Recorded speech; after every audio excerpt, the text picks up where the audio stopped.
காலை வணக்கம் மாணவர்களே. நம்ம போகக்கூடிய செயல்பாடு தமிழோடு விளையாடு. இந்த தமிழோடு விளையாடல உங்களை நம்ம என்ன பண்ணியிருக்கோம், 2 குழுக்களாக பிரிச்சிருக்கோம். இந்த பக்கம் ஒரு குழு, அங்கே ஒரு குழு இருக்கீங்க. அப்புறம் கரும்பலகையில் 2 செட் ஆஃப் வார்த்தைகளை எழுதி போட்டிருக்கேன் இல்லையா? நீங்கள் இந்த பக்கக்கூடிய வார்த்தைகளை வாசித்து காமிக்கணும். அதுக்கப்புறம் உங்களுக்கான பொதுவான நேரம் வழங்கப்பட்டது.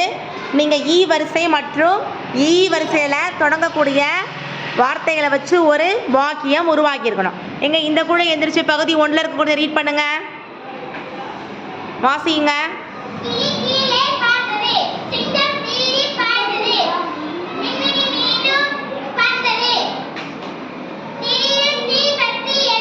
நன்று.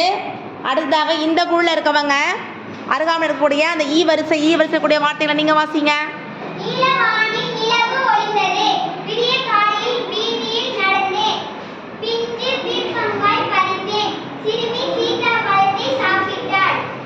சிறுமி சீதாப்பழம் சாப்பிட்டார்.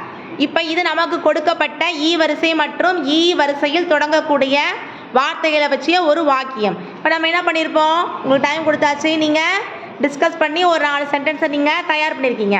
இங்கே இந்த குழுல இருக்கவங்க நீங்கள் தயார் பண்ணக்கூடிய அங்கே வாக்கியங்களை நீங்கள் வாசிங்க பார்க்கலாம்.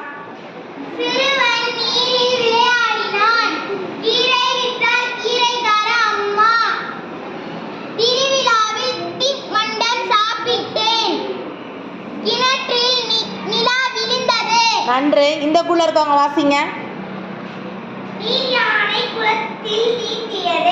தீயணைப்பு வீரர்கள் தீயை அணைத்தனர். கிழவி சீடை சாப்பிட்ட விரும்பினாள். மிதிவண்டியில் மின்னல் சென்றாள். நன்று. 2 குழுக்களும் என்ன பண்ணியிருக்கோம், வார்த்தைகளையும் சென்டென்ஸ் நம்ம நினைச்சிருக்கோம், எழுதி வச்சிருக்கோம். இது போன்ற வார்த்தைகளை வச்சு நீங்கள் என்ன செய்யணும், வாக்கியங்களை உங்கள் வீடுகளை தயார் பண்ணி உங்களுடைய படைப்பாற்றல் களஞ்சியத்தில் ஒட்டலாம். உங்களுடைய பறக்கும் பட்டாம்பூச்சி அதில் நீங்கள் என்ன பண்ணிக்கலாம், உங்களுடைய படைப்புகளை அதில் நீங்கள் போட்டிக்கலாம். நன்றி மாணவர்களே.